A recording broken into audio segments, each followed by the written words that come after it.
If you follow me on Instagram, you would have seen this little post that I posted last weekend. I created this whole little tutorial for everyone. This is the recipe, so you can screenshot it and write it down if you wish, or you can use your own recipe, and some of the colors that I use.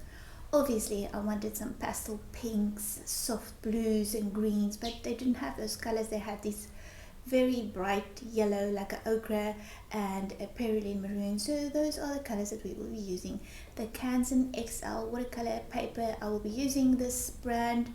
It is perforated and you can tear it out, very easy to use for recipe cards or for actually anything. I love this paper, I must say. Not the usual paper that I use, but I love it. You will hear some of the sugar and sunbirds here by the deck where I'm sitting. I'm quickly doing a voiceover. So I'm going to draw this out on some paper quick. Just want to put my iPad here so I can have a reference photo. I didn't print it out. I just took some photos of these little macarons that we bought. They were delicious, by the way. Yes, we shared it between all three of us with a nice cup of tea. And this is just a quick drawing, so just follow the shape, and there are quite a little bit of cracky bits when you bake them on the sheet of a sheet to put in the oven. There's like little bits that crack, sort of. There's like, it's very similar to a meringue, but this is a macaron. Also not a macaroon. We made with coconut, and this is made with almond flour. So there are a lot of detail and little holes in the bottom parts that touch the sheet of the oven sheet or the oven tray when you bake it. We stacked two on top of each other and we took a photo to make it a little bit more interesting. But there's a little bit of icing in, I think it's butter icing. I also wrote the recipe down there, so we will paint that in as well. Just rub out some of the sections that are a little bit lopsided. Just want to fix that. And what's lovely about this paper is you can use an eraser. It's quite strong. I haven't tested it with a lot of scrubbing, but I have scrubbed on it as well. So I can find it easily here in South Africa at any art store. I actually ordered this from Takealot, so they delivered it I think a week later after I ordered it. So it's quite lovely. And then I'm also going to paint in the shadowy side there. And I drew all of these little macarons. On the left hand side, so I have enough space on the right hand side. I'm also going to use some new brushes. This is Dale and Roni, I think that's what it is. Watercolor brushes. I thought they were synthetic brushes. Clearly it was load shedding when I went into the art store, and I didn't have my glasses there, so I bought these, and they're real hair. Some of the hairs will fall out because obviously it's new, and there's like a little bit of a substance on there that, or I don't know what you call it, it's like something that they put on there to protect their hairs. So I just rinse it very well to get rid of that on the hairs, so that I can use it. Also, maybe use a bit of soap if you can't get rid of your, I'm not sure what they use on there, I will find out. I actually never checked. I know some, when I store some of my brushes that I don't use often, that I want to protect, I use a little bit of soap. It also prevents hojos from eating it. But anyways, I'm not sure what they use on there. I'm going to use some yellow ochre and then some alizarin nickel azure yellow. Might use alizarin crimson as well, and then also some perylene maroon for this, and maybe a drop of Payne's grey or umber. I'll still see, let's see. This is the quinacridone gold from Daniel Smith. So I want some bright yellow because it's quite a bright yellow there.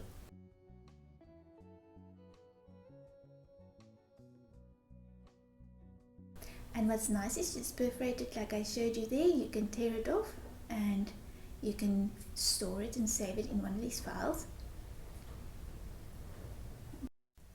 And if you're new to watercolor, I just squeeze some of the colors that I will be using out of the tube onto a plate, and then I wet my brush and I activate it like that, so that I can use it. Otherwise it's too thick to use. You always activate your watercolors with some water. That's why it's called watercolor. and I want to leave a highlighted or a lighter section there for the icing, so I just want to draw that in as well so that I don't forget, and I maybe paint over that because that is the lighter icing that is there. And I'm just taking it all over this section, quite bright, quite thick, not light or translucent, it's going to be thick. And then on the bottom, and I like the tip of this brush. The only problem is that I noticed there are a lot of little loose hairs, which obviously is normal. I never had that with my Da Vinci. Obviously this is much cheaper, so I will just remove it once the paper is completely dry. But a lovely brush. So if you do start with watercolors, I will use this watercolor brushes. Or if you want other brushes that are more synthetic, just make sure that you buy synthetic watercolor brushes. And I just want to get some more color, looking for the Perylene Maroon now, because the top one is quite bright. This is my Perylene Maroon from Winsor Newton, and I'm going to put it on a different little plate right next to me,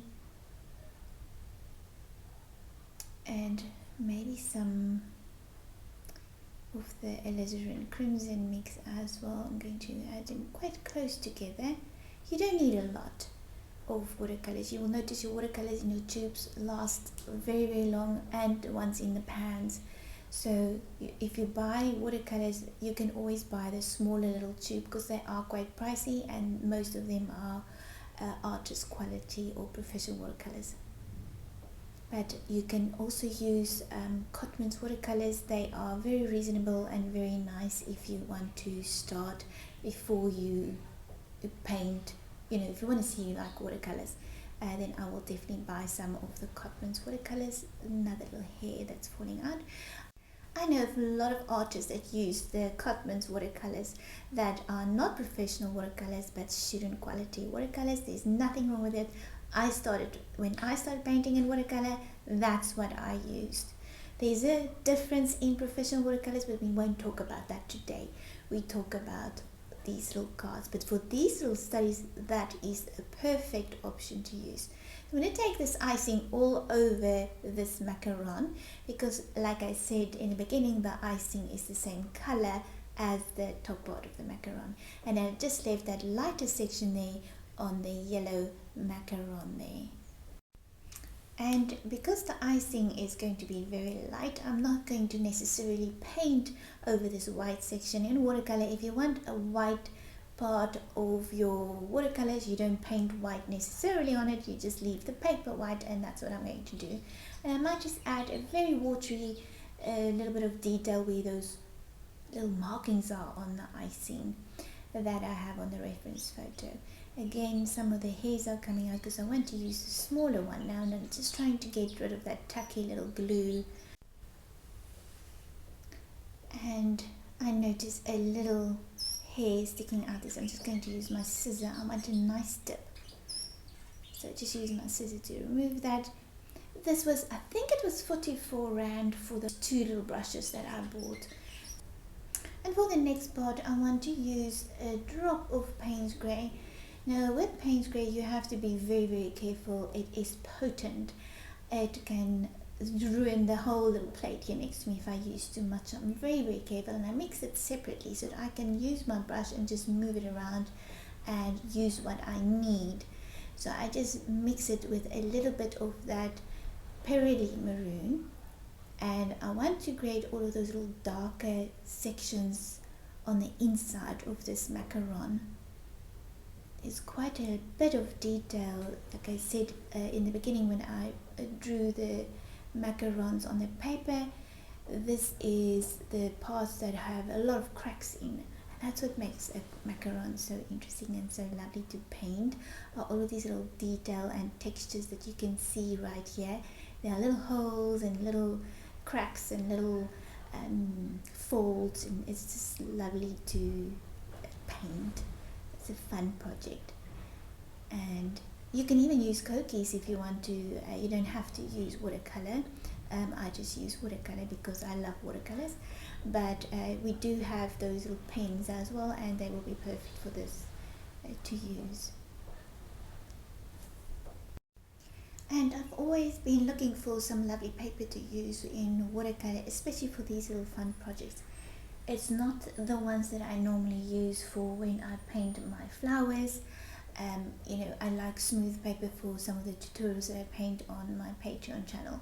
But for these little studies where you also want to paint, a little bit of a fun project, and you don't necessarily want to, but you're tired of painting your flowers for that day, you just want to have a quick fun project.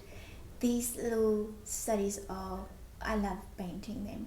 And I also want reasonable paper that is not too expensive, because Art hot press watercolor paper and Fabriano is very expensive paper to use for fun little projects, except if you want to frame it or something like that. But for these little projects, I prefer to use my cheaper watercolor paper. And this is not necessarily the cheapest watercolor paper, this is still expensive. But what I also like about these little books is you can keep it, and you can always go back years later and look at what you painted. You don't necessarily have to tear out all of the pages, you can keep them in there. And that's what we do, and that's what I teach my students, is to go back after a few years and just check how you progressed and how you painted, and how far you've come. The only way you're going to do that is by going back a few years and look at what you've done and what you've accomplished. And don't always say that you are a beginner, because sometimes my beginner students say they're beginners, but they've painted for a year and a half already, and I don't think they're beginners anymore. They can paint. I would say they're intermediate watercolor students. So it's fun to always go back and look at your paintings, and this way in this book keep them all together, and you can go back and have a look at them whenever you feel like it. But also nice, you can tear it out and give it as a gift. I've painted quite a few little paintings on here, and I always give the gifts as a little card to someone. And this is for Mother's Day, so it's a fun project and everyone can paint with. See, the whole macaron is coming together just by adding layers and more layers and more layers. To smooth it out, I just go over it with my brush. And this is the beautiful color that we used. And you notice that I left a little bit of a lighter section on the top of the macaron on a certain part. This is the umber that I want to mix now. I want to use that for the yellow parts, the darker yellow parts on this bottom macaron. So with a drop of Payne's Grey again, and like I said, be careful with your Payne's Grey. If you have too much, you'll have to clean your whole plate. So just use a little bit, put it on the edge there, and take a little bit each time to mix into your painting by yourself. So don't mix it all in, because you will have to clean the whole plate. And again, just clean the brush, because there's a little bit more of the red still left in there. So just rinse it very well. And as you can see, I just moved the Payne's Grey myself into that section, and I don't mix it with the yellow.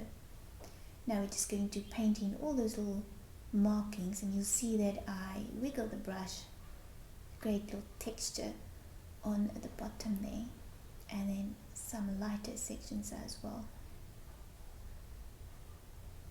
And I will go back later and just soften it. And then I want a darker mix underneath the icing, just to make that stand out. So by doing that is I'm pushing the white forward by adding in that little bottom layer. So you can also use a pencil, you can use crayons if you want. You can use a little bit of a grey pencil, a normal watercolor pencils. You can use some of your Faber-Castell pencils if you want to. If you don't have watercolors, this is also a fun project. I do have my colored crayons as well, but I love painting in watercolors. So I'm just taking this color all over, a little bit more of the brown mix in there, and just little wiggle bits, just touch it on the paper. I don't want to paint into the white part of the icing, so I'm just very careful. And then a shadowy part right there, that's the top macaron that is creating a shadow on this yellow one at the bottom here. I do want to paint it in because it will make it look a little bit more realistic. And there's a lighter section there as well. So again, just move it to there. So first I'm going to leave it to dry because it's a bit wet, and then I'm going to just soften these little parts here, move it to the bottom. I want a bit more of a darker color there, so I just pick up some of that quinacridone color with a bit of that umber mix in there, creating all those little markings.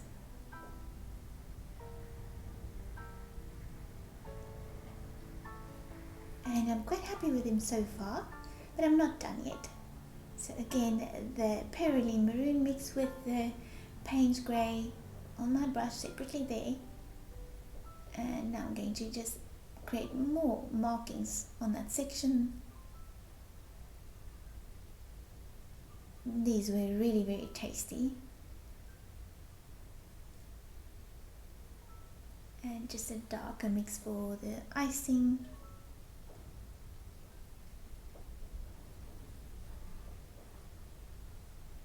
I still want to leave a few highlighted sections there, and I've accidentally missed a drop of that yellow there, but I'm just going to use my little scrubber brush.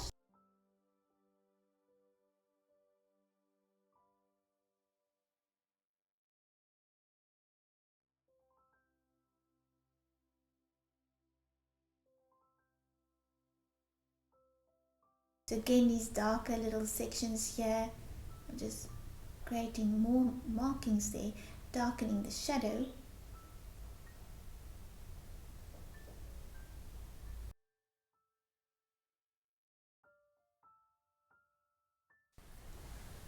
And then I just go over it with my brush again, just to smooth out some of those little watercolor markings that I painted on there. And some more Payne's Grey. And then mix it on the yellow section there. I want more detail and texture on this macaron here. And don't be scared if you're too scared to go in too dark too quickly, rather do it in stages. So paint a little bit, and then if you come back later, remember watercolor always dry much lighter, so you might have to come back later and just add a little bit more detail or texture on the layer that you already added. And that's exactly what I like to do most of the time, because I'm also sometimes scared that I might go in too dark too quickly. And that way you can just make sure that you don't mess up your painting, especially if you painted and you've come so far and you don't want to paint it again. So just take your time and just take layer by layer, and that way you won't mess it up. So now we're just going to add a very, very watery layer on the icing. Still want to keep it light, so just use my tip of my brush to smooth it out. And then just neatening up all of those little edges that I painted. Some more of the color, the yellow, the bright yellow that I want to add in there. And you'll notice there's a lot of texture on the macaron. And then I just take water and I just smooth out certain sections. So this again is the Perylene Maroon mixed with alizarin crimson and a drop of Payne's Grey. I want to darken certain sections to make it look like it's rounded in 3D. We don't want a photo, we want a painting. So if I wanted a photo, I could just take a photo and scan it in on here. But we don't, we want a painting. So this way you can still make it look a little bit more realistic, but you painted it in watercolor. So this is how far we are now. I'm going to leave it to dry completely, and then I'm going to come back and just maybe add a little bit more detail where I think I need to darken certain sections, or I maybe have to lighten certain parts, and then I'll just use my scrubber brush for that. So this part, I want a bit more of that shadow mix in on the macaron, the yellow macaron there. So again, I made sure that this section is dry now, because if it's not dry, all the dark mix will flow into the red macaron on the top, and you don't want that. With watercolor, wherever you wet the paper, the pigment will flow into that section. So always remember that. With watercolor, it's not like acrylic and oil. You have to make sure that your watercolor paper is completely dry. The minute your paper is wet and you touch it with your pigment or your watercolors, it will flow into that section. And that is what makes watercolors so beautiful and so much fun to paint. So as a beginner, I will always say, just wait for your painting to dry completely, and that way you will make sure that you won't mess it up.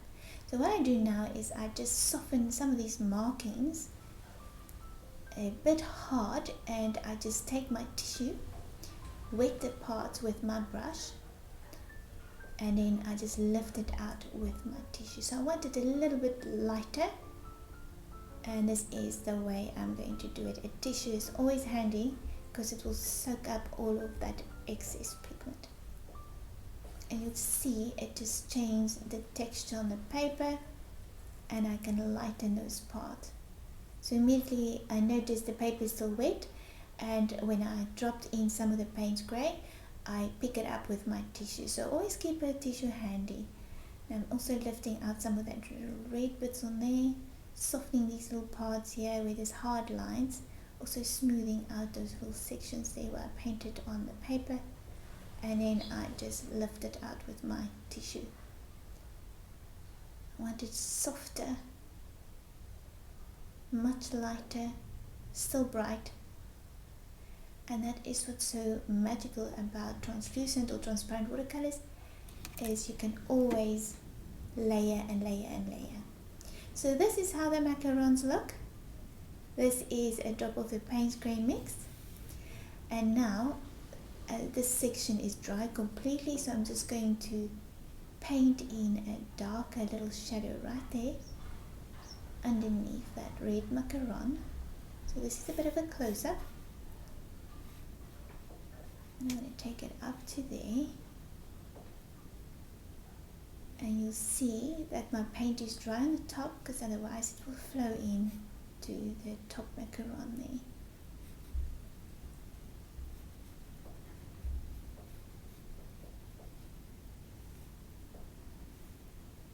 And then straight underneath those little sections there, I want a bit of a darker mix. So I just take the tip of my brush and I paint some of that dark mix in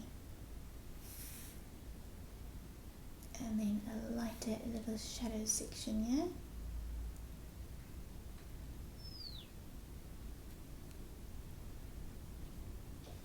I'm holding the camera in my hand, it's a little bit wobbly. And then I'm just neatening it up. One more darker mix at the bottom of the icing. And right there where it touched the white of the icing on the top part. So I'm also covering those little pencil markings.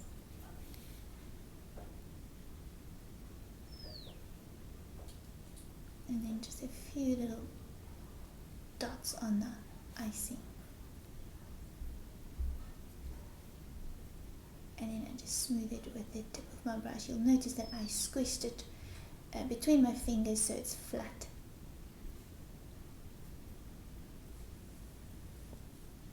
And we still want it to look like watercolors, so I like it this way, and I'm just going to take my eraser and softly rub out those little pencil markings that I can see. Okay, and now the fun starts as well. We're going to take a white gel pen, and I'm going to paint a few little highlighted spots. So if I look at the reference photo, there are a few little white markings as well from the light and the reflection when I took the photo. So I just want to paint some of that in, or paint or draw some of it in, or dab some of it in. So I just use my pen and I just create those little markings that I can see, little wiggly bits. Some look like a writing, and then I just touch my finger over the gel. I'm just softening it so it's not too white, so I can blend it in with the red and yellow bits that I'm going to drop in now. And then on the yellow, so it won't be so bright on the yellow, but you can still see it a little bit when you stand back. So just go over those little darker markings that I painted in, some wiggly bits right there, just everywhere. I still want some of that brown to shine through, but I don't want so much of it. Again, I just take my finger and I just dab it over there, and then I go over and just draw a little bit more on those little darker bits that we painted there. All the time just use my finger to soften it a bit. These little gel pens don't last very long, mine dry out quite quickly, but I use them for highlights in eyes for the dogs and pets that I painted, and certain little parts where you want highlighted sections and your watercolor paint does not create that highlighted section, so these pens are very handy sometimes to use. Now a bit more of the paint grey mix. I want to just paint a little bit more of a darker section underneath this part here, and then I just use my brush to soften it a bit. And we're nearly done, nearly done. And then we have to write down the whole recipe on the card. We will make sure it's all dry completely before you do that, you don't mess it up. So preferably if you can paint this the day before, or wait an hour for it to dry completely before you write on the paper, it will be perfect. But luckily I painted this on the left hand side, so I will have enough space and I won't touch it necessarily with my pen or my hands. So here we go, the recipe. And you can write down, or you can find your own recipe. You can also draw whatever you want. You can make a different recipe card, you don't have to use what I used, but this is my little recipe little card too, and this is the macarons we normally bake. And I use some pens that are waterproof, but again, use what you have. This was just a fun project, and you don't have to use waterproof pens. If you don't have them, cookies will be fine, a normal big pen will be fine, anything will do. So use what you have, and I would really like it if you subscribe to our channel and you press the bell button so that you can be notified every time we post a new video. I am also on Instagram, so if you would like to follow us there. And we also have, like I said, our Patreon channel, which I will share at the end a few little videos quickly of what we normally paint there. Hope you enjoyed this video. And here's the end. This is how it looks, and I'm going to tear it out now and just add a few little dots on the writing just to make those little letters stand out. And I tore it out. I'm going to add it to into a plastic sleeve, and we're going to file it in a file. And this is the reference photo that you can use. And this is going to be one of our future tutorials that I'm busy editing right now, and some of the past tutorials that we just painted on Patreon, which are step-by-step tutorials, and you can have fun and take your time and paint it, and you can learn with us on Patreon for as little as $8 a month, which is absolutely nothing for what you're gonna get when you want to learn how to paint in watercolors. Some of the vegetables and apples that we painted. So if you don't mind any dogs barking, sometimes we do tutorials, you're welcome to join us over there. I would love to have you there.